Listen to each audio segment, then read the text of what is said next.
બીજી વાત એ કરવાની છે કે આપણું એક બીજું અનુમાન હતું કે 15 જૂન આસપાસ વરસાદી ગતિવિધિ થશે, તો એ ગતિવિધિ આજથી જોવા મળી છે. ગઈ રાત્રે એટલે કે ગઈકાલે 16 તારીખ હતી, 16 જૂને મોડી રાત્રે પણ અમુક જગ્યાએ છૂટાછવાયા હળવા ઝાપટા જોવા મળ્યા. આજે 17 તારીખે પણ ઝાપટા જોવા મળ્યા. આપણે ગઈકાલના વિડીયોમાં પણ કીધું હતું કે આવતીકાલે 17 તારીખે છૂટાછવાયા ઝાપટા જોવા મળશે, જેમાં ખાસ કરીને દક્ષિણ ગુજરાત અને સૌરાષ્ટ્રના ગ્રામ્ય પંથકમાં અને એમાં પણ દરિયાઈ કાંઠાના વિસ્તારમાં અમુક જગ્યાએ છૂટાછવાયા હળવા સામાન્ય ઝાપટા જોવા મળ્યા છે, જેમાં જૂનાગઢ જિલ્લાના ગ્રામ્ય વિસ્તારમાં પણ ઝાપટા પડ્યા એવા વિડીયો અને સોશિયલ મીડિયાથી પણ મારા સુધી એ સમાચાર મળ્યા છે મને.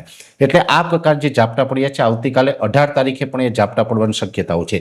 પણ આ ઝાપટા પડી રહ્યા છે, નૈઋત્યનું ચોમાસું હજી ગુજરાતમાં પ્રવેશ નથી કર્યું, એટલે આ ઝાપટાને આપણે ચોમાસાના વરસાદ ન ગણી શકાય. આને એક પ્રકારે પ્રી મોન્સૂન એક્ટિવિટી ગણી શકાય. જે સેટેલાઇટના માધ્યમથી આપણે વરસાદ બતાવતો હતો, એ વરસાદ પ્રી મોન્સૂન એક્ટિવિટીના ભાગરૂપે અત્યારે વરસી રહ્યો છે. જોકે આ વરસાદ છે એ કોઈ હેવી વરસાદ નથી. આ વરસાદની અંદર કહી શકાય કે જેની ઓરવીને વાવેતર કરેલું હોય એના ઉપર પડે તો એના માટે ફાયદારૂપ છે, પણ આ વરસાદ છે એમાં વાવણી થાય એટલો બધો અત્યારે નથી, એટલે કે આમાં કોઈ વાવણીનું સાહસ ન કરી શકે. પણ હા, એક ચોક્કસથી છે જેને ઓલરેડી વાવેતર થઈ ગયું છે એના માટે ચોક્કસથી આટલા ઝાપટા છે એ પણ ક્યાંય ને ક્યાંય ફાયદારૂપ છે એ સાબિત થશે. એટલે આ પ્રકારના ઝાપટા હજુ પણ 2-3 દિવસ સુધી આપણે યથાવત રહેવાના છે અને કોઈ ચિંતા કરવાની જરૂર નથી.